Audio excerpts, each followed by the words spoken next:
Much, Michele. Thank you very much. And thank you really to the entire Department of Archaeology at Bilkent and Dominique, especially for having me give this lecture. I wish I could be there in person to do it with you personally, but this will have to do instead. I'm especially grateful for all of you for attending at all. I understand it's getting close to the holiday season and people are tired and courses are wrapping up and everyone is grading or studying for exams or taking their exams. And I really respect that everybody decided to show up midweek in the evening to hear an additional lecture to everything else that's been happening. So yes, as Michele says, I'm an Iron Age archaeologist. I've worked primarily in southeastern Turkey, which is actually going to be the bulk of tonight's lecture, or all of tonight's lecture, really. And Iron Age southeastern Turkey, well, I tend to consider it one of the least well-known times and places of the ancient Near East. The kingdoms and city-states that existed there during the early first millennium BC tend to be relatively unknown, at least not well known to people who aren't experienced Anatolianists. And of course, in the Zoom room tonight, there are many experienced Anatolianists. So this will be familiar material to many of you, but to some of you it will not be. And I also understand that there are many students joining us. So this will be familiar turf for some of you and maybe brand new material for others. As Michele mentioned, I've just happened to have written a new book that tried to characterize this culture of Iron Age southeastern Turkey and northern Syria in a new way. And since it only appeared just last year, Michele asked me if I'd be willing to give a lecture that provided a sort of overall sense of the book's arguments and orientations. So the main point of it, just to start with the basic thesis statement of that monograph and of tonight's lecture, is that scholars have had a tendency over the past several generations to essentialize these Syro-Anatolian city-states into tidy ethnolinguistic categories, much like modern nation states, almost like trying to make it appear like a map of 20th or 21st century Europe.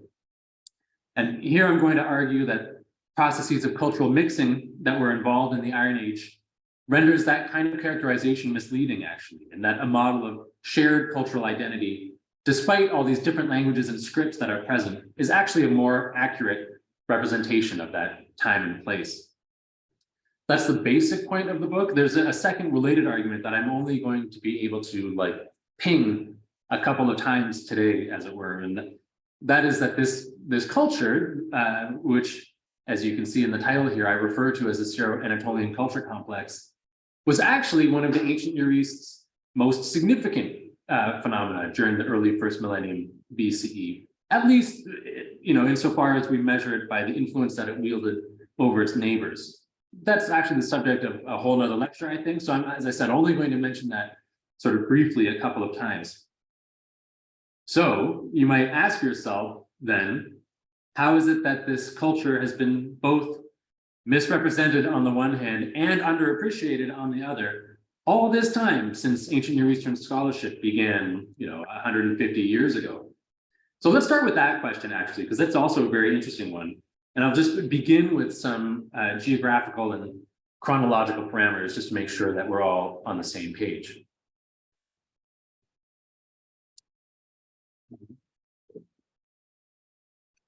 There we go. So, as I said, this is some very basic culture historical overview here. I don't think this is going to be too shocking for any of you. The basic map of Anatolia before the Iron Age starts looks something very schematically like this. Obviously, it's late Bronze Age Anatolia. The plateau is occupied by the Hittite Empire, which has received a number of very excellent treatments. There's an book edited by Stefano Di Martino that covers a lot of the philological aspects of the Hittite Empire that just came out. Claudia Glatz's archaeological book on the Hittite Empire just appeared. With those two together, combined with Trevor Bryce's history of the Hittites, you really have a very solid foundation for them.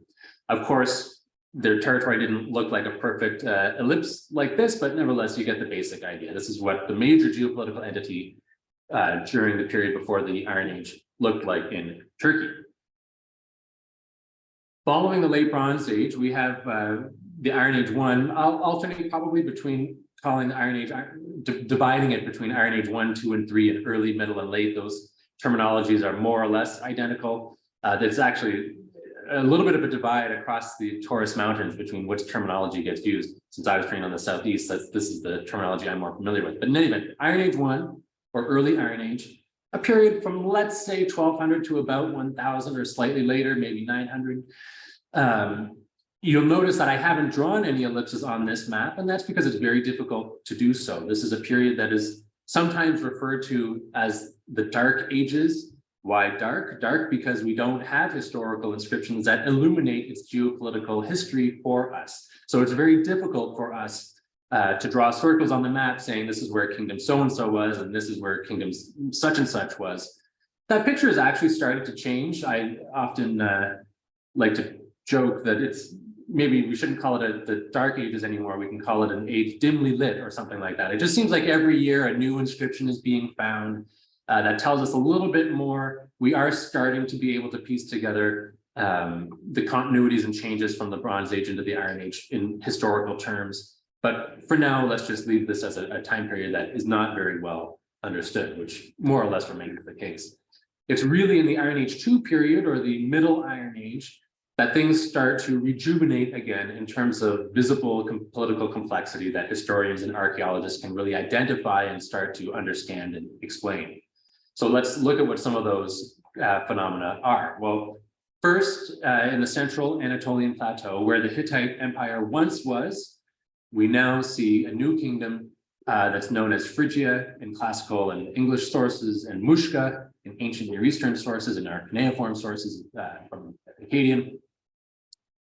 And this too is a subject for another night. They seem to be at least partially made up of migrants that have come over from Europe that speak a language related to Greek and so on. There's all sorts of indicators that suggest there may have been some form of migration that then displaced people and ended up becoming the Phrygian Empire, whose capital is, of course, the archaeological site of Gordian.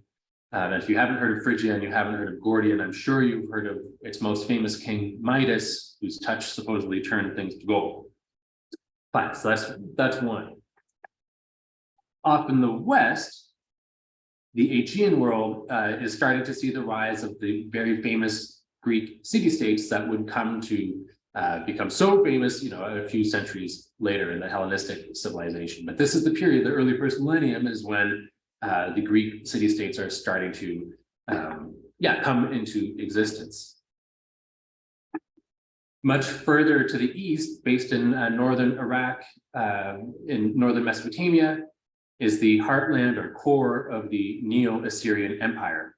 Neo-Assyrian as opposed to just Assyrian, because there had been earlier iterations of the Assyrian Empire in centuries previous. The Neo-Assyrian Empire, of course, this is probably the major geopolitical beast of the early first millennium BC in the ancient Near East. Eventually, they would come to conquer basically the entirety of the Fertile Crescent by about 700 BCE or so, and then collapse for their own reasons around 600. But the circle that I've drawn here only shows the sort of heartland or core where their capital cities were based. You really have to picture them as an expanding political territory that would come to subsume all of these entities under their political umbrella. Further, hang on, do I have a, pardon me a second. Sandwiched between these major titans of political history and archaeological knowledge is this sort of ambiguous collection of kingdoms or city-states that I refer to as the Syro-Anatolian city-states. I mean, you can see why they are not as well appreciated in contemporary terms as, say, Greece or Phrygia or Assyria. And one that I should have added to this map, by the way, that's what I paused just a second ago to see if I had, but I think I forgot to. Further south, just off of this map, is the contemporary Iron Age kingdoms of Israel and Judah, who may have been backwaters in terms of these political significance of the day of geopolitics in the early first millennium BCE. But of course, are the people who authored the Hebrew Bible, the Old Testament, that has had such tremendous impact on the legacy of the ancient Near East in contemporary terms. So, right, sandwiched between all of these extremely important cultural phenomena, Greece, Phrygia, Assyria, and Israel, are these kingdoms that no one seems to know very much about. And that's largely why, because they are overshadowed by much more significant neighbors. So why don't we know a little bit more about them, besides the fact that they have more famous rivals and contemporaries around them? Well, one reason I think has to be the modern border between Turkey and Syria. That has led to fairly radically different scholarly communities of practice. It's just not very common, understandably, for archaeologists to be working in both countries. I mean, if you're a Turkish archaeologist, you're going to be working predominantly in Turkey. If you're a Syrian archaeologist, you're going to be working predominantly in Syria. And if you're a foreign archaeologist working in either of these countries, you tend to work in one or the other. Now, that's not always the case, of course, but it's often the case. I mean, once you become familiar with the bureaucracy of a country, ideally, if you're a foreigner, learning the language of that country, at least to a functional extent, and becoming familiar with the apparatuses of how one gets permits and so on, you know, these things tend to have a certain gravitational pull. And once you're ensconced in one network, you know, you tend to stay within that network. That result, of course, is that since the Syro-Anatolian city-states in the Iron Age spanned both sides of this border, there just tends to be a fragmented scholarly landscape where people only understand one part of it and not all of it. That's just sort of an inevitable outcome of the contemporary political conditions. But there are ancient reasons as well.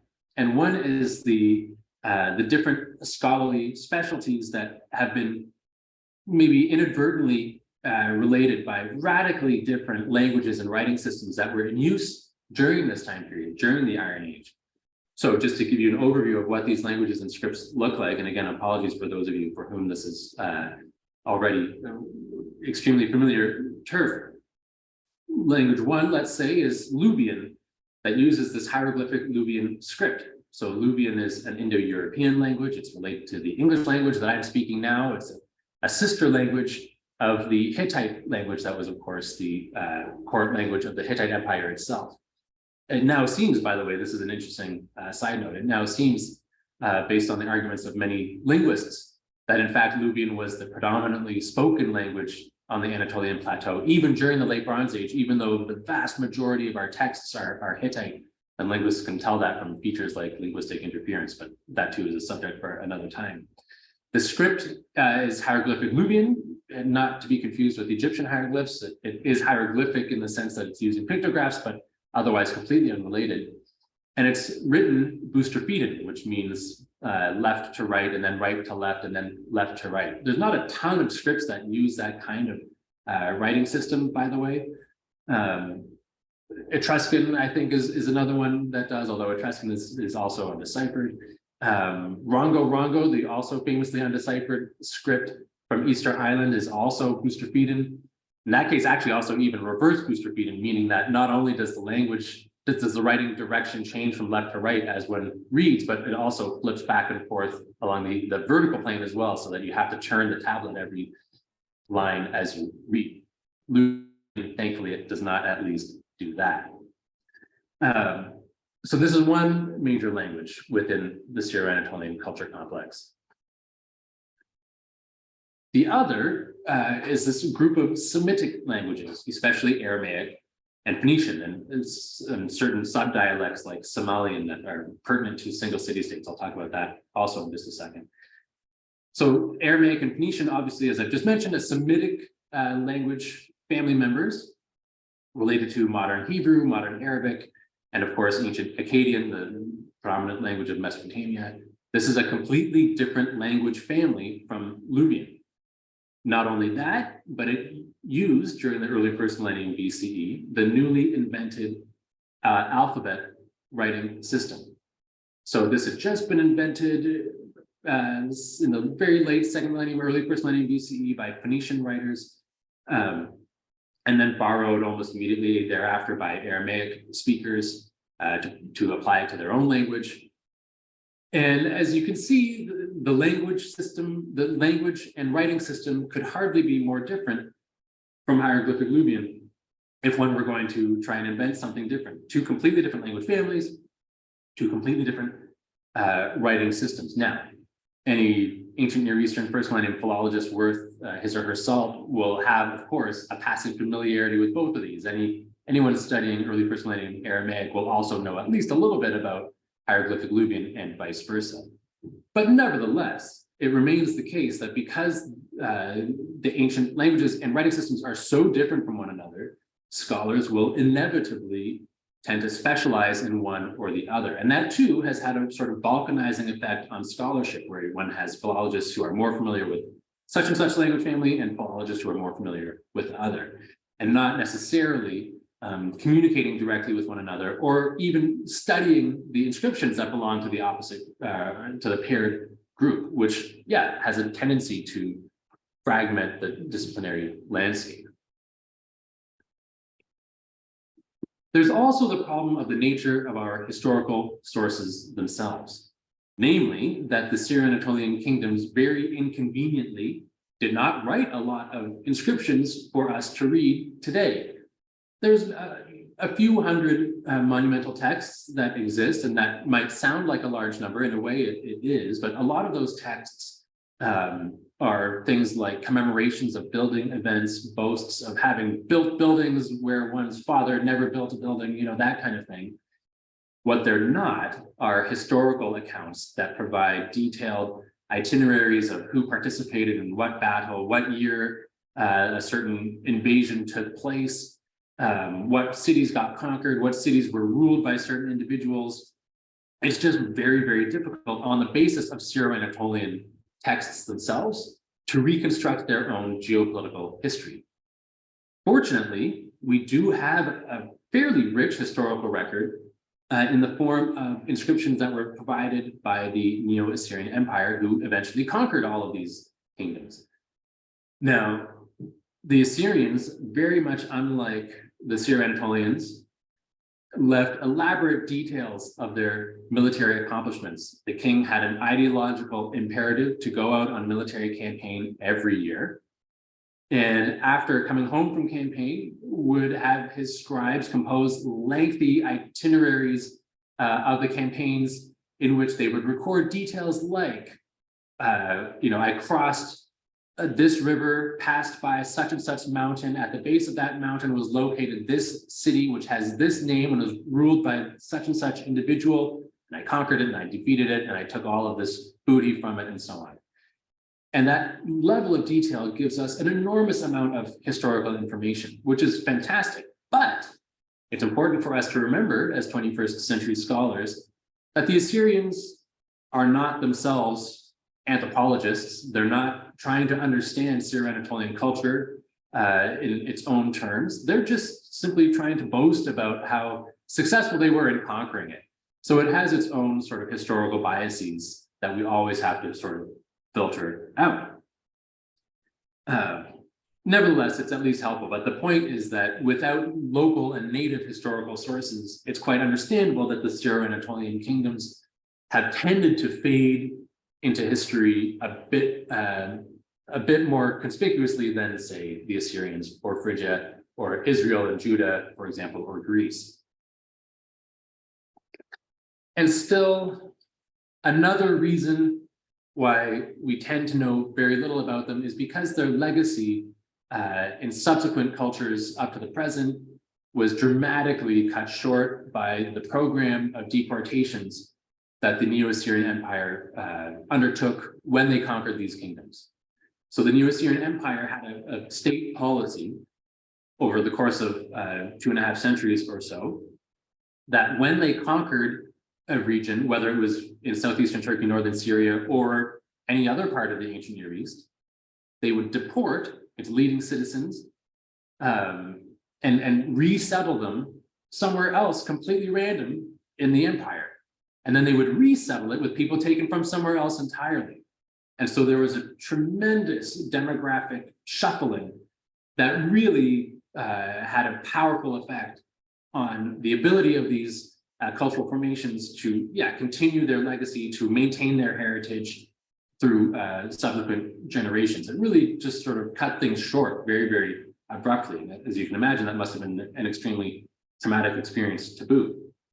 Why did the Assyrians do that? Well, for several different reasons. I mean, it served to prevent rebellions, for example. If you could prevent people from gathering together, then you're going to be able to prevent them from acting in resisting ways together. It was also a way of spreading Assyrian imperial ideology.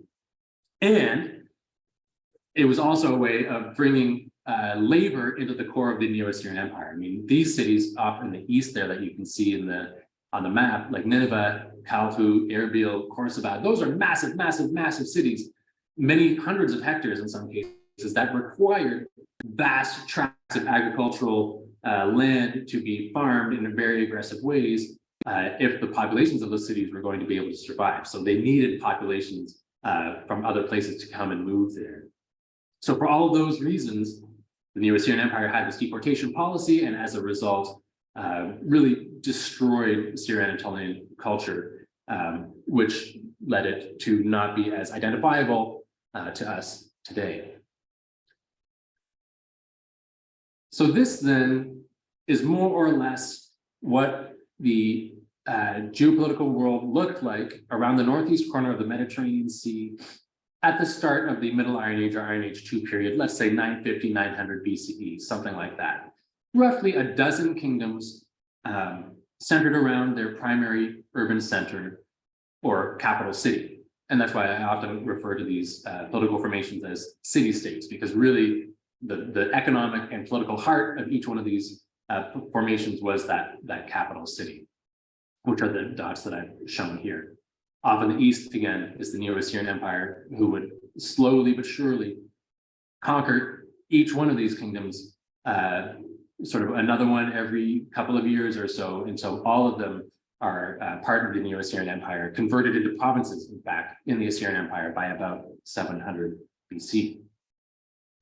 Fine, so what then is the standard model for understanding these city-states? If there's all these problems that have compromised our ability to understand them well, what is our basic understanding of how they operated in socio-political terms? It's a little difficult to describe what it is because no one has ever articulated it quite so explicitly, but my own sense of it, just from reading the literature and so on, is that the answer to that question is that the fundamental or default model for it has been something like the nation state, which is the phenomenon by which language and ethnic identity are tied to clearly demarcated borders. Again, just like the contemporary nation states of Europe today. But I think this might be inaccurate, or at least not fully telling the complete story. And I was inspired by some sociologists who coined this term methodological nationalism, which is unfortunately a bit of a mouthful, but I still like the expression, methodological nationalism, referring to the default assumption for how we understand socio-political phenomena in general, whether in the past or the present. It's the assumption that the nation state is the natural social and political form of the modern world, and by extension, the ancient world as well. And you can see why methodological nationalism has sort of taken hold of scholarship. It's because scholarship was born in a social milieu in which the nation state was the predominant reigning political formation, right? Modern scholarship was born out of the Enlightenment. And of course, that's the exact time period when the nation state came to fruition, especially with the Peace of Westphalia, this early 17th century series of peace treaties that ended the 30 Years' War in Europe. And that's often taken as the starting point of the nation state. I mean, that's really the first time that European powers said, okay, well, this part belongs to this ethnic group and this over here belongs to that ethnic group, and we're just going to draw a tight boundary between them and we'll call them different political formations. That is then the intellectual milieu that contemporary scholarship has been raised in, even up until the present. So it's of course perfectly natural that that's how we're going to be understanding the default state for political affairs in whatever it is that we happen to be studying. So let me just give you an example of how this tends to manifest itself in scholarship. One result is these titles, these selected titles suggest, which I have, of course, admittedly cherry-picked. The nature of Aramean, in air quotes, city-states is considered separately from that of Luvian or Neo-Hittite kingdoms, as if the two aren't part and parcel of a larger region-wide phenomenon, which I would argue they very much are. Now, I don't want to imply, of course, by singling out any of these titles or scholars that that these works are flawed in any particular way. I mean, these are fantastic pieces of scholarship that I would never be able to write myself. I mean, it goes without saying. The point is that they provide a sort of restricted view on something that is actually maybe quite larger. In other words, these so-called Luvian and Aramean kingdoms or city-states are actually all part of a single cultural phenomenon, I would argue. But for the reasons I've just described, it's inevitably the case that people will have to treat them as if they are separate. And as a result, there still does not really exist a unified model for the rise of the Syro-Anatolian city-states out of the transformations that followed the late Bronze Age. But this kind of separation, as I'm saying, is I think, empirically misleading. I actually don't think it's an accurate reflection of the Iron Age reality. And maybe an example will help illustrate what I mean. So this is a chart of the rulers, the kings of the Kingdom of Sama, which is a kingdom, one of our Syro-Anatolian kingdoms that was on the map right at the northeast corner of the Mediterranean Sea. Its capital city is the archaeological site of Zincherli, excavated by my colleague David Schlone and Virginia Herman. And yeah, its political history illustrates well how the ongoing accumulation of evidence really precludes tidy ethnic categorizations of the state.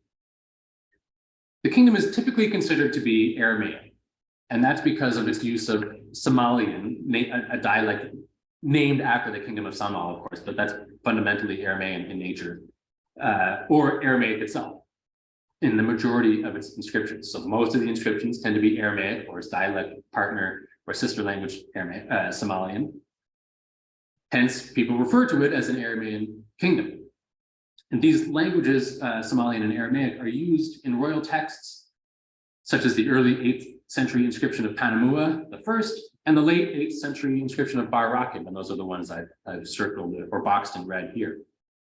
However, its first inscription, the late 9th century inscription of Kulamua, until recently at least, the earliest monumental royal inscription from Samal, was composed in Phoenician, so not an Aramaic language at all. This has been quite confusing. In addition, a number of royal names that are presented in these Phoenician and Aramaic inscriptions, including, of course, both Panamua and Kulamua, are themselves Luvian.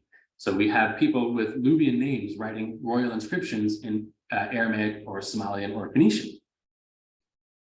The same is true, of course, of the recently discovered mortuary stele from Zinjerli, the capital of Samal, composed in West Semitic Somalian by the Luvian named Katamua. We have to write KTMW instead of with excluding the vowels because we're not quite certain what the vowel sound of this name would be.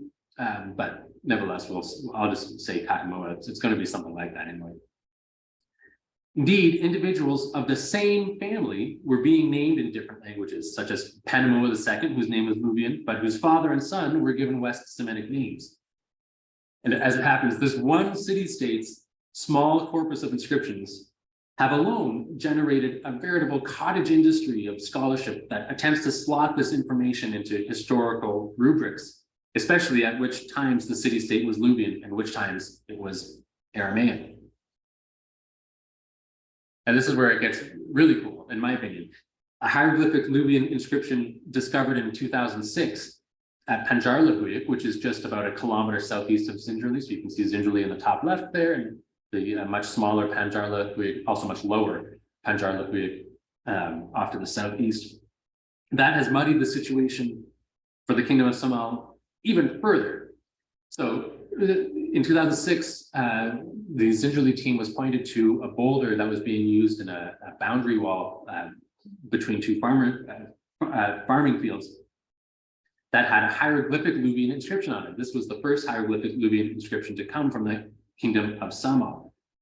And the authors, Virginia Herman and Theo Vandenhout, convincingly reconstruct it as deriving from a monumental royal statue. So yeah, picture that boulder that you can see there in the bottom right as being part of the sort of cylindrical skirt of what was presumably a tall or possibly seated colossal statue, which is a common type of statuary found in these Syro-Anatolian kingdoms.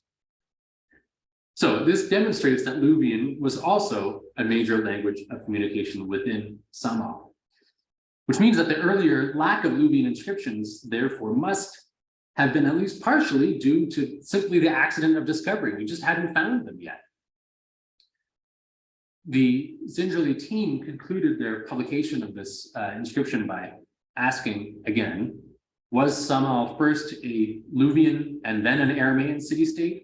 Or was it an Aramaean city-state that occasionally used Luwian inscriptions for, say, legitimation purposes? So what I am proposing in this lecture and also in my book is that maybe this question has us looking in the wrong place before we've even begun answering it. Because of course, several city-states have produced inscriptions in more than one language. This is typically treated as a problem to be solved, and one that's usually resolved by means of attempts to clarify and reconstruct city-states' histories as they pass from one ethnic identity to another, just like I was trying to explain for this example here. Was it first Luwian and then Aramaean, for example? Another example is the kingdom of Beit Adini, which is located on the Euphrates River to the east, where the same debate almost exactly is encapsulated by the title of a well-known article by David Usishkin. Was Beit Adini a Neo-Hittite or Aramaean state? And he concludes, of course, that it must have been first one and then the other. But to me, the slow accumulation, every summer of fieldwork, more evidence comes to light, another inscription, another text, and it's always complicated, like the Panjarlahuic inscription shown here. They're rarely understood as a challenge to the association of ethnolinguistic identity and the state, but rather simply as another clue in trying to solve the puzzle of reconstructing this trajectory of ethnic timelines. Most scholars, I would say, would attribute the difficulties in disentangling so-called Luwian and Aramaean kingdoms to our lack of sufficient documentation, our lack of sufficient evidence. If we just had more evidence, we'd be able to understand this more clearly. I guess that might still technically be the case. I can't reject it out of hand. It just seems to me that the more documentation appears, the messier our reconstructions end up being obliged to become. And the more these associations of ethnolinguistic groups and polity appear to be strained attempts at hoisting, I think, maybe an inapplicable model onto an uncooperative subject. So in my book, then, I argue that rather than represent a historical puzzle that only seems to get harder and harder to solve every year, I wonder if the increasingly messiness of our data reflects what was in fact a messy ethnolinguistic landscape, and one that does not need to be connected to the political identities of the city-states in which these groups lived. So we would do well then to look to a new theoretical source for identity formation if we are to understand how these various lines of evidence do fit with one another. So I won't dwell on this particularly, but over the course of my postdocs, several of which, well, one of which in particular at Johns Hopkins, was centered around the idea of diaspora. And I was as a part of a small community of postdocs, all of whom were studying diaspora. I had done the typical postdoc pitch of trying to squeeze the work I did into the rubric of the job description. most of the other postdocs were like anthropologists and film critics and literary theorists and so on. I was a bit of an outlier, but in the process of communicating with them and reading their work and reading the things that were inspiring them, I also ended up getting genuinely interested in cultural theorists who study contemporary diaspora processes. In other words, migrant populations who are in lands foreign from their own, who are negotiating identity practices and processes in their new homeland, home territories, especially people like the ones I've shown here, Paul Gilroy, James Clifford, Stuart Hall. And these scholars, the reason I found it interesting is they're less interested in assigning their cases to typological categories like Luwian or Aramean in our case, and instead focus on the cultural forms that take shape when groups of people are brought into contact with one another. Rather than emphasizing cultural boundary maintenance as an essential element of cultural contact, this body of work argues that population scattering and subsequent gathering, which is a major component of the Bronze and Iron Age transition, and the accompanying shuffling of polities' demographic compositions that inevitably transpires with that, leads inevitably to an erosion of cultural boundaries, boundaries that are actually highly fluid, that change their dividing lines over time and continuously reevaluate who can claim legitimate membership. So to me, it was just this sense of new communities being forged out of displacement that applies so aptly to this Iron Age context. Even while those city-states consist of heterogeneous populations. So I started growing to understand situations of cultural mixture as cultural theorist Stuart Hall puts it, and I'll just quote him here and then move on. Not by essence or purity, but by the recognition of a necessary heterogeneity and diversity, by a conception of identity which lives with and through, not despite difference, by hybridity. Diaspora identities are those which can constantly produce and reproduce themselves anew through transformation and difference. So to me, that's why the Syro-Anatolian city-states can still have a distinguishable character that we can identify today as scholars in the year 2022, even while they consisted of multiple ethnic groups and histories. The key to appreciating this in the Iron Age context will thus not be the understandable urge to separate cultural expressions into ethno-political typologies, however tempting and logical that may appear to us, but rather to appreciate their interpenetration. Fine. The first step, though, is identifying the mixing of people archaeologically. In this case, proving, or at least, establishing a post-Hittite migration from the Anatolian plateau into North Syria that actually brought Luwian speakers from Anatolia and Assyrian Aramean speakers into contact. The first and most obvious piece of evidence for a possible migration from the Anatolian plateau into southeastern Anatolia and North Syria is the existence of the Luwian inscriptions in the region. So I've just blatantly pilfered this image from Typhon Bilgen's outstanding website, HittiteMonuments.com, which I always say is my favorite website on the internet. Here I've shown his map of the late Bronze Age Luwian monuments. So these are the ones that belong to the Hittite Empire in the period before the Syro-Anatolian city-states.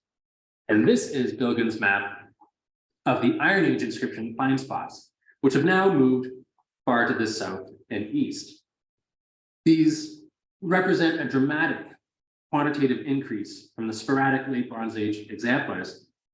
And I have to say, it's difficult not to interpret this as having been the outcome of movement of people. I mean, it would just seem hard, I would be hard pressed not to explain this in any other way other than that Luwian speakers themselves actually started moving into the Syro-Anatolian region, where they then continued to speak Luwian. Some people have argued that these texts were so prominent in the Iron Age in the Syro-Anatolian region because they were being used predominantly for elite display. That people weren't actually speaking a lot of Luwian. They were simply using it in their monuments because it's an impressive visual trope, for example, and because it's a good sort of mode of communication. If your text is about royal authority, hieroglyphic Luwian is a conducive script and language to do that with. It doesn't necessarily correlate to the actual spoken language of people in the environs. And I agree that that has a certain logic to it. But there are a number of non-monumental Luwian inscriptions that belies the argument that language is only for display purposes. So what I'm showing you here are these mid to late 8th century lead strips from Kululu, a site in the central Anatolian plateau, and Ashur, of course, a major Assyrian city, presumably authored in the Ashur case by deportees that had been taken there during the Assyrian conquest events. And there are, first of all, these documents are very, very cool. I mean, just as archaeological artifacts, they're very, very small scrolls that one can unroll and then read the inscription. And they usually contain very mundane economic details like land ownership and land transfers. But this is just a small example. There are also lead strips that have been found but not yet published from Zingerli, several miscellaneous pieces from Hamath, another Levantine site that includes several bullae, a seal impression on a tablet, an inscribed shell, and even an ostrakhan with hieroglyphic Luwian on it. So the wide geographic range suggests that these texts were actually ubiquitous and probably just not very well preserved, precisely because of their mundane nature. It's much easier to preserve a large stone monument than it is a tiny lead scroll. In other words, these are probably the tip of an ancient iceberg. And their mundane nature indicates the usage of the language itself as more than just a medium for display. And that issues of preservation have conspired to prevent more of these documents from lasting to the present. Another feature of Iron Age society that is mentioned in the context of migration is the practice of cremation burials. Unfortunately, late Bronze Age burials from the Anatolian Plateau are quite rare, but Middle Bronze Age cemeteries are a bit more common, and while inhumations are indeed present, there are a large number of cremations. For example, from Ulaja, shown here, 131 out of 135 burials were cremations placed in ceramic vessels. And cremation burials are again found in the Iron Age, now distributed across the Syro-Anatolian region. There are extensive cremation cemeteries at the sites in Hamath and Carchemish's Yunus Cemetery, for example, among many other sites. Here too, I think, I would have to admit that the presence of cremation burials across the region is, in and of itself, insufficient and hardly unambiguous evidence for a widespread Luwian migration. But it does, I think, combine with the adoption and spread of hieroglyphic Luwian, plus the deployment of Hittite-style visual motifs and artistic programs to indicate that possibly a modestly sized group of people from the north and northwest of the Taurus and Amanus mountain ranges did in fact arrive in southeastern Anatolia and northern Syria. Probably some of you are already thinking, boy, ancient DNA might be an obvious step to do here. Of course, the fact that these burials are cremation burials and not inhumations makes that extremely difficult. It's hard to do ancient DNA analysis on ash, but that work is beginning. In fact, I'm collaborating now with colleagues here at the University of Chicago, as well as with people like Busun Uzair, Mehmet Somel, and Yilmaz Selim Erdal at Hacettepe and Metu to do ancient DNA analysis on inhumations that were found by the Oriental Institute excavations at Al-Sharqi in the 1920s. So it will be an Iron Age, a diachronic study that hopefully will include some Iron Age data. So stay tuned for that. I don't have results to give you yet. Of course, survey evidence is maybe the best way to, or one of the best ways to document migration patterns. And indeed, I think the survey data collectively does tend to support this. So this is a survey that was conducted in the land of Carchemish, just south of the Turkish border. As you can see, there's a tremendous influx of small sites from the late Bronze Age into the Iron Age, which would support an influx of people. Of course, the devil's in the details. It's extremely difficult to pinpoint these transformations chronologically. Iron Age, does that mean the start of the Iron Age, or does it mean the end of the Iron Age, for example? Because surface collections are notoriously scrappy and undiagnostic. It's often very, very difficult to be more high resolution chronologically. So just take this with a grain of salt. But when you see the same pattern over and over again, it starts to seem like maybe there's something there. Here's another survey of the Jabul Plain, which surrounds the site of Al Mara that was excavated, and then the plain surveyed by Professor Glenn Schwartz from Hopkins, and a doctoral dissertation by his student Sarah Yukich, analyzed the settlement patterns, and again, showed this difference, the exact same difference between a small number of larger late Bronze Age sites and a large number of smaller Iron Age sites. To the right of that red box there, you can see they've attempted to subdivide their Iron Age sites into Iron 1, 2, and 3, and didn't really succeed, again, for the ceramic reasons I just described. Surface collections from the survey don't lend themselves to that level of resolution. So again, it's difficult to be 100% certain that this pertains to a migration event during the start of the Iron Age, but nevertheless, it's still significant. On the flip side, of course, survey on the Anatolian Plateau seems to show a decrease in sites at precisely this time. Now, Central Anatolian Plateau surveys are even more notoriously difficult to pinpoint chronologically. One survey that tried to be a bit more high resolution in their chronological understanding was Professor Omura's survey in the Konya region. And indeed, as you can see here, there is, according to them, according to their results, a stark depopulation from the end of the Late Bronze Age into the start of the Iron Age, which is, of course, exactly what one would expect if people are moving from the Central Anatolian Plateau into southeastern Turkey, across the Taurus Mountains, and into northern Syria.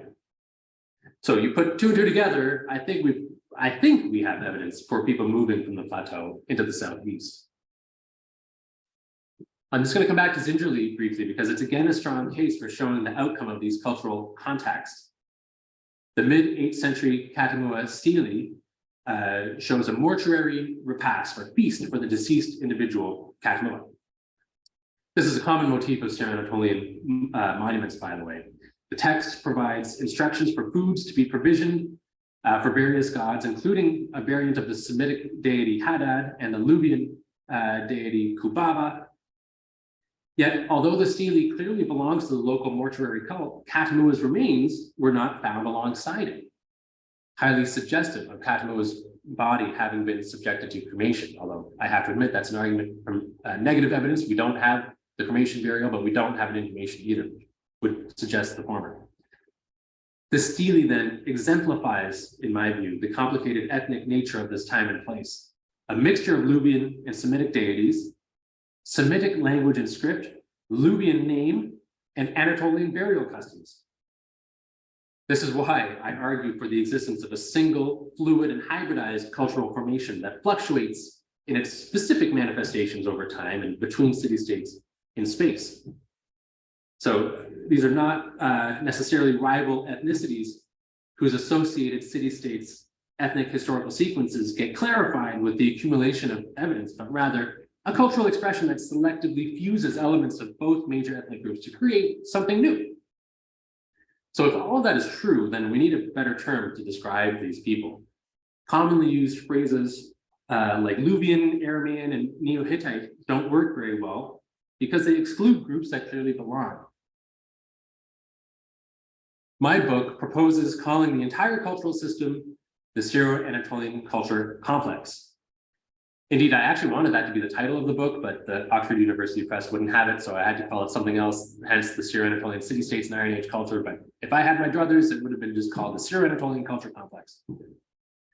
There's a number of motives behind that label, not least that it provides a highly convenient acronym, SAC. But if nothing else, the culture is complex, so I kind of like it for that reason. But it also allows us to accept the presence of polity-specific differences while simultaneously recognizing large-scale patterns of genuine commonalities. My book then was devoted to establishing the patterns that cut across ethnolinguistic boundaries to recognize a larger culture. And I know I've only got a few minutes left here, so I'm just going to go through these patterns very, very briefly. One is simply a common pattern of urban planning that divides capital cities into three hierarchically organized tiers of space: a lower town, an upper town, and a palace compound. These also share, by the way, a royal ideology. a series of planning decisions in which monumental statuary, public buildings, and inscriptions were tightly coordinated to promulgate a message of royal authority to urban dwellers. And again, this is a pattern that is found across almost all of these urban centers, but I'm just going to show you what it looks like at one that happens to be relatively well understood because of many years of excavation, both 100 years ago as well as the present.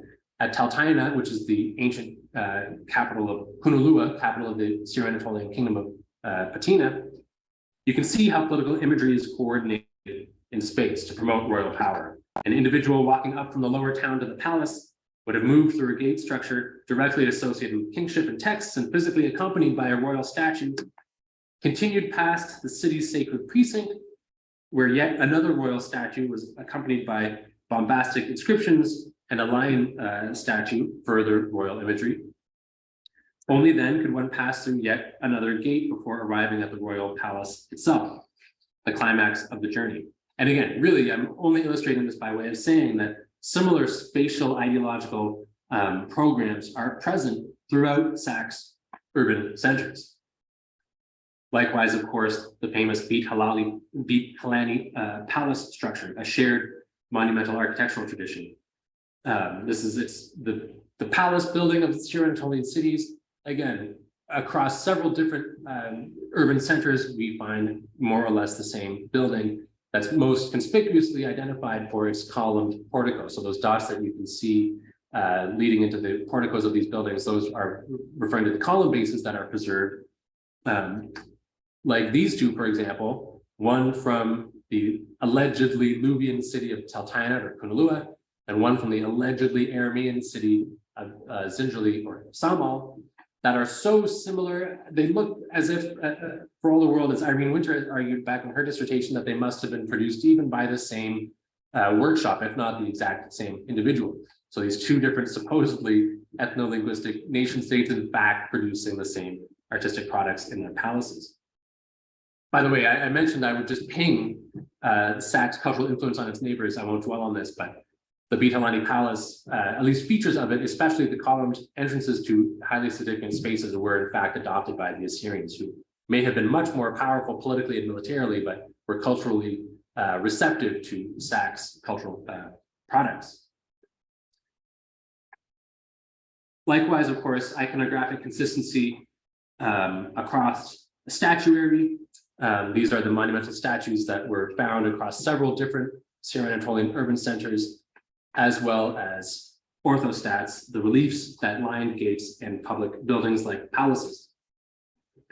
Now, again, Carchemish is sort of the epitome of a so-called Luvian city-state, and Halaf, the best example of a so-called Aramean version. But you can see their artistic programs are highly, highly similar.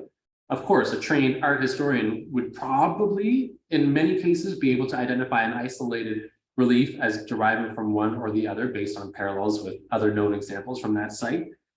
But I think it goes without saying that they're obviously related, that they're part and parcel, again, of a shared, larger cultural tradition.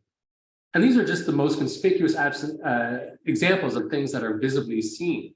I also think smaller aspects of material culture, which I didn't get into in great detail in my book, are also evocative of this phenomenon.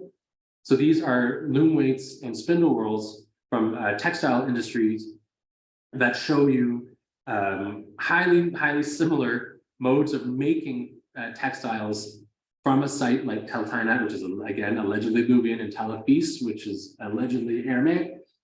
That shows you these people are actually doing things in the same way. They're making their clothes in the same way, what anthropologists refer to as the champ operatoire. In other words, identity being located not only in the way people make themselves look, but in the way that they actually do their physical movements. And this too seems to be shared across SAC. And likewise, this is the last example, some shared religious beliefs. And this too, I didn't get into in great detail because it's a subject for another book, I think. Religious beliefs likewise seem quite shared across SAC. So for example, these are funerary banquets that are being immortalized in stele that clearly show that people in all of these settlements understood death and passing as having to be commemorated by funerary meals for the deceased, that would be accompanied by family members in attendance, and then representing them iconographically, again, in highly similar ways, regardless of the ethnic constitution of the particular settlement. So to conclude then, maybe it's time we stopped trying to divide these kingdoms into inaccurate and anachronistic nation states, since that was never really how they were constituted. A term like Syro-Anatolian culture complex, I hope, encapsulates what was shared in common between these kingdoms, while still allowing us the flexibility to analyze their real differences and particular qualities at the same time. Ideally, this new label offers more than just a new terminology, and I'm sure no one will ever follow me in using it, but it also offers a way out from the assumptions baked into methodological nationalism.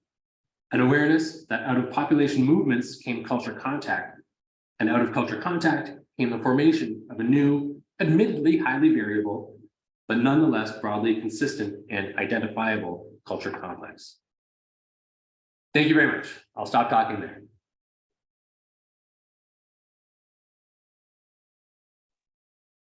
Thank you very much, James, for this wonderful talk. I personally have a lot of questions, but I will open the floor for questions from the audience first. Sure. If somebody wants to either to write it in the chat or just raise your hand.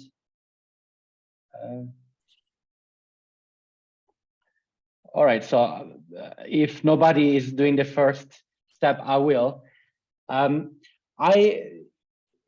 think that the most convincing pieces of evidence that you bring forward for, a hybrid culture is actually elite expressions of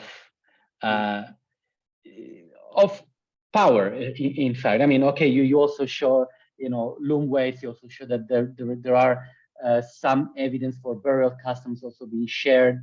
But I mean, the bulk of the evidence is in fact monumental architecture, is monumental writings by rulers or administrative texts that are still part of the royal court, if you wish. And I know that there hasn't been much excavated in terms of farmsteads or in terms of smaller places. So how would you go forward into exploring different perspective on identity from a sort of non-elite perspective? Yeah, that's a good question. I think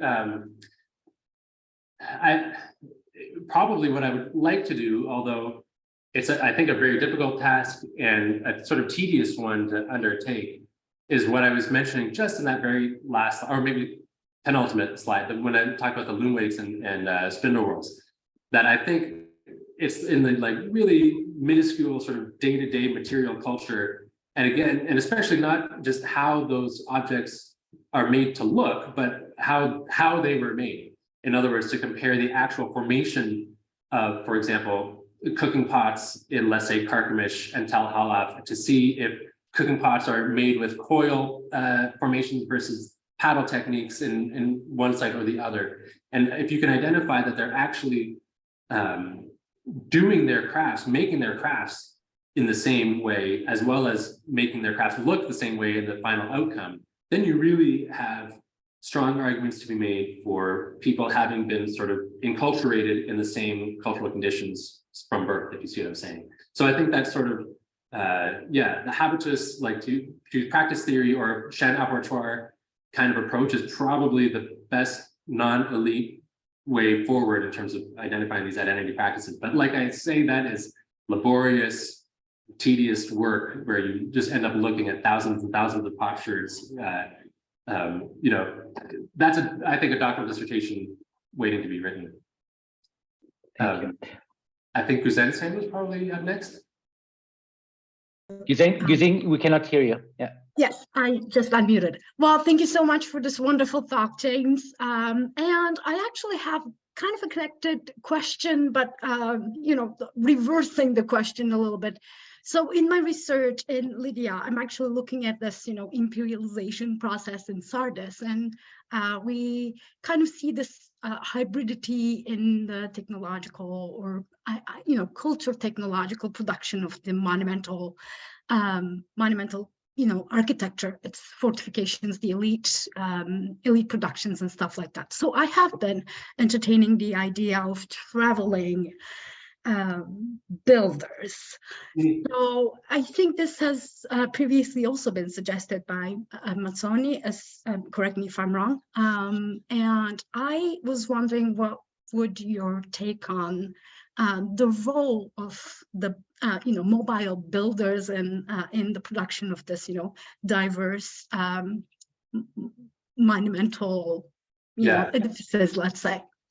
No, I think it's really, really good. I think especially, I honestly don't know about Mazzoni's work on that, but I think especially of Marion Feldman's book, Communities of Style, which was about these Syro-Anatolian ivories. And I mean, I didn't really talk about ivories at all, but ivories are one of the most conspicuous forms of elite art that are produced in the Syro-Anatolian world.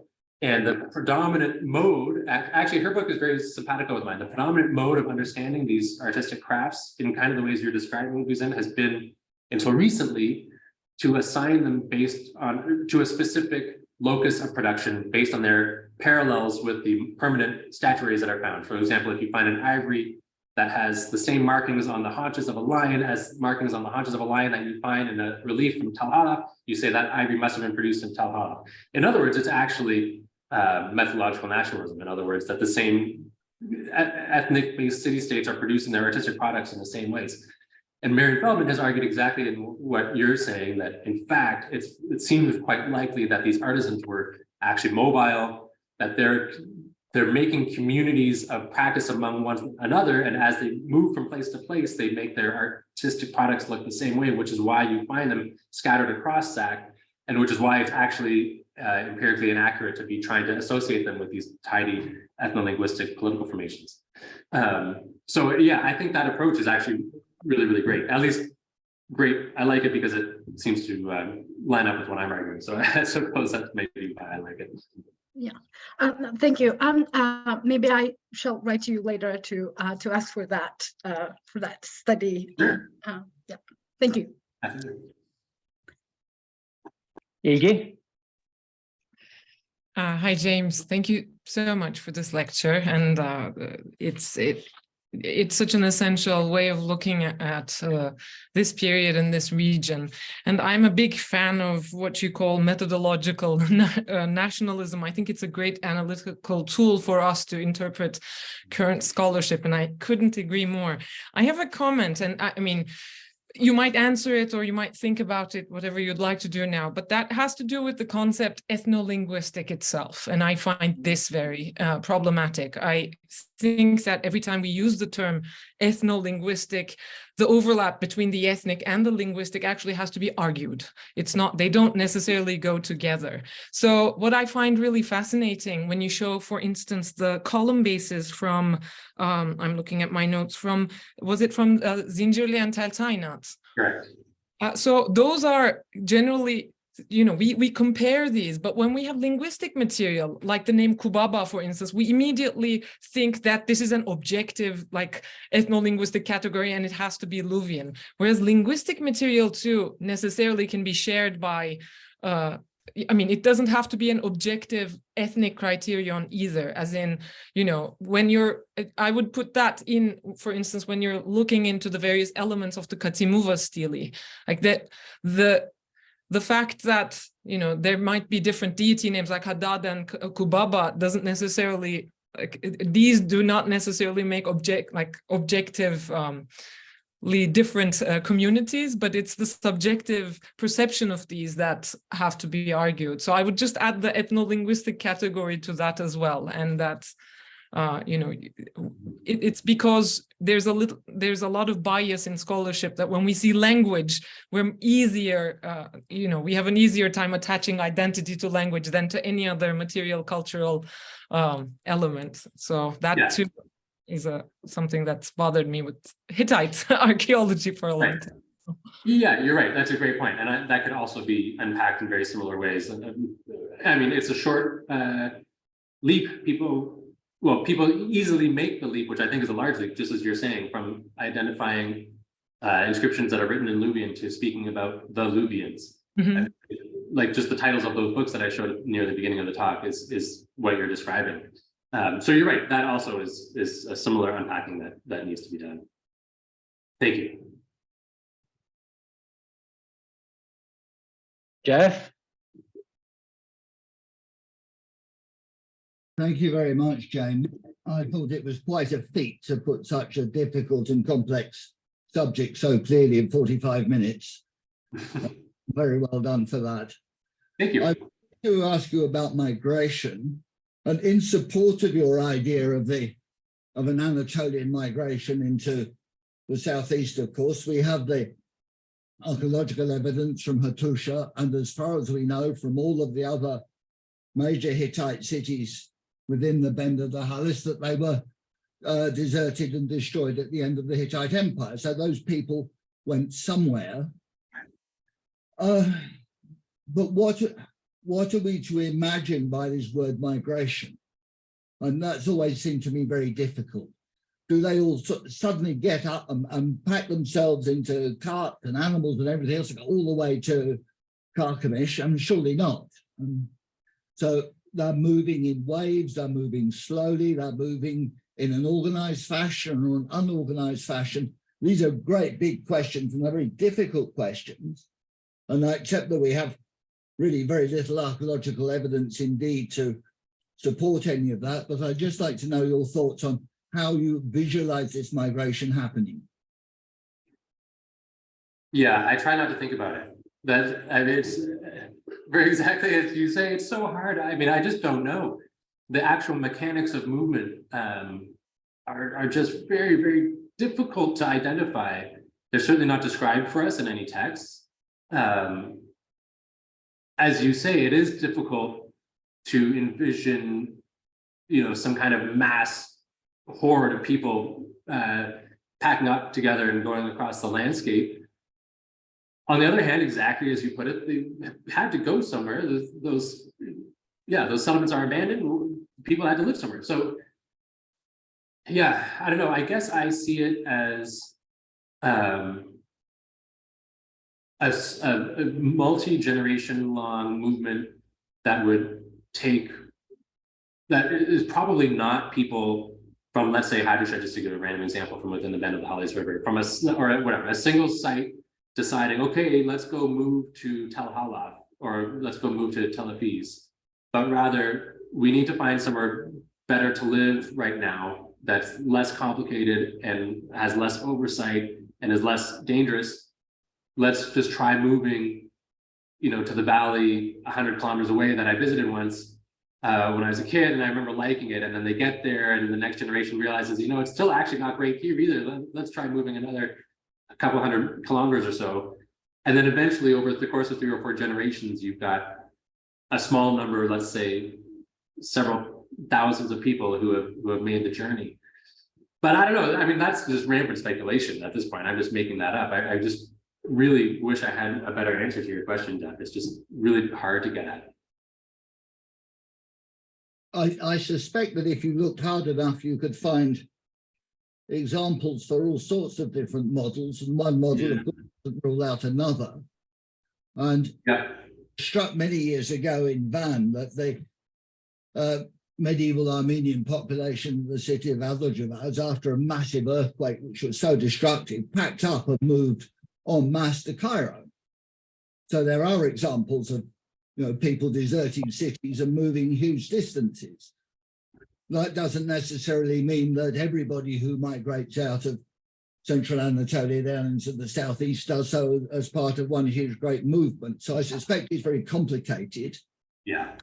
I've often wondered whether some of these people are moving well before 1200, and whether some of the new evidence from Malatia, for instance, where we seem on the basis of the radiocarbon date to have these sort of loom weights or spools or whatever they are that you were showing are coming in the late Bronze Age rather than the early Iron Age, whether that could be evidence for people beginning to move before the so-called collapse. Right. But a lot more to think about and a lot more to do. You've got a career in front of you. Well, thanks very much. Speaking of which, there is a question by Hussein Pelivan. He says, thank you, James, for your wonderful presentation. What I would like to ask is whether this immigration model can apply to Central Anatolia to understand the hybridization between local Anatolians and newcomers during the Iron Age. Do you expect to attain that data on this topic from Turkmenkaya? Oh, great question. For those of you who don't know Professor Erpelivan, by the way, he's a professor at Bilkent University and also one of the directors of our proposed Turkmen-Karahuyuk excavation project. Everybody cross your fingers on all of our behalves.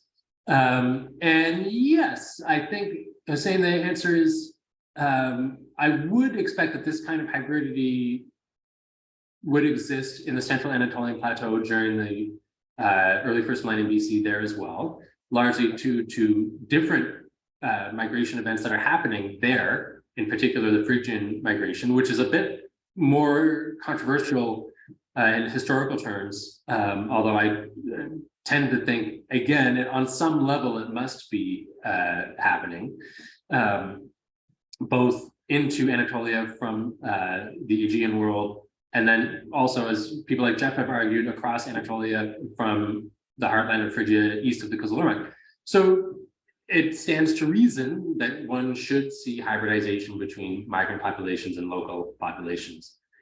As for whether we expect to obtain data on this topic from Turkmen-Karahuyuk, I think probably how could we not?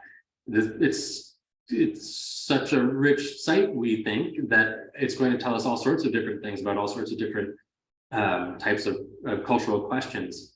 Of course, the reality is that Konya during the Iron Age period is so poorly understood that we really don't know about populations moving in or out. So in fact, maybe the first step for us at Turkmen-Karahuyuk is simply going to be establishing the cultural history of the region, let alone the nature of its hybridization practices. It's an excellent research venue for all of us.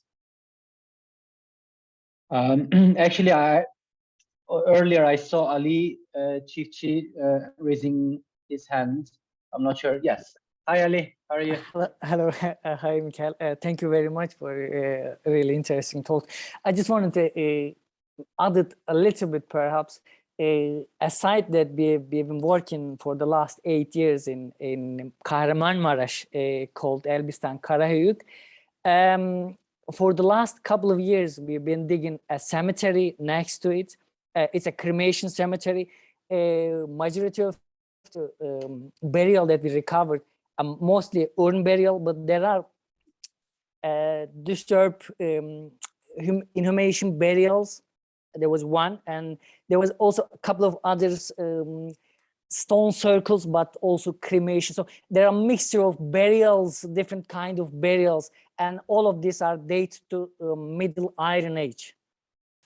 Interestingly, what we find from this burial ground is that there are a lot of materials coming from Eastern Mediterranean region. It is as a burial gift. It's included in the urns, and also we find like of Assyrian type of fibula.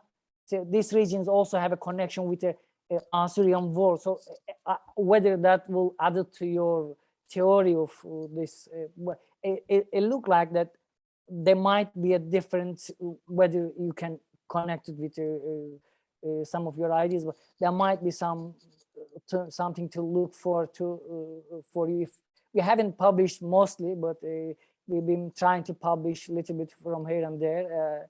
But there is some element that you might be able to look at. It's called Hamzatepe. Hamzatepe. We lack funding, and we do small bits of digging from here and there every year. And but there are architectural elements within the cemetery which we really don't know what to make of it. But we will welcome you if any of you would like to come visit and give us any insight into it over the summer. Yeah, but there is a site that might help with your some of your questions, the actual material that we are excavating at the site. Thank you. Thank you. Fantastic. Thank you so much. I would love to see it. And I love hearing about these sort of multicultural looking burials. It sounds really, really exciting. And I've always thought the Marash region is going to be so like the one place where all of these different cultures are going to intersect because of the geography of it, right? I mean, it's connected to the north, to the west, to the east, to the south. It's like everything is focusing right in on that exact spot. So I'm not surprised to hear it, but I'm really excited about that. Boy, I'd love to see that. Thank you for inviting. We are doing a survey of the region. We haven't published it. We find the rock Luvian inscriptions, and the region is rich. It is promising, and we will see what's going to happen. But if you like to see any material, you're welcome, and while we are over there, so we'll be happy to accommodate any of you. Well, thank you. But perhaps another point I was thinking the other, why you are keeping Urartian in Eastern Anatolia away from your studies? I've noticed you never presented any in your map. I know it was my PhD and how the Urartians are kind of, especially like Malatya and Marash and Adiyaman and Kargamush, they are all part of their world, and they are always perhaps would be we have a lot of cuneiform discussion from Urartian part that even the migrations and the different, there are a lot of things that happen with Urartian too, not just the Assyrian, but it might not be as, their impact might not be as big as Assyrian, but the Urartian world is also part of this Neolithite, well, you don't like to call it Neolithite, Neolithite world. So I find it very strange, but I'm sure you probably have. No, it is strange. I mean, point taken, or touche, as we say. I mean, really, the only reason I don't talk about it is because I know so little about it. I mean, that's really the main reason. I don't consider myself qualified enough to discuss Urartu, but of course you're right. I mean, it's part of the same cultural milieu, the same time period. They're all related.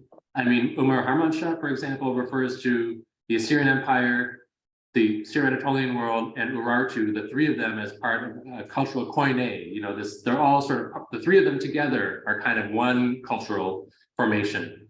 You know, I find that maybe a bit too far, but the point basically is what you're saying, that Urartu is very much in the mix. I mean, they're part of all of this. So, I mean, you're absolutely right. I need to incorporate them more thoroughly. Okay. Do we have any other questions? Otherwise, maybe we can conclude here. Well, thank you again very much, James, for both the wonderful talk and a wonderful discussion. And see you soon. And thank you again. Congratulations. Thank you, everybody, for coming. Nice to see all of you.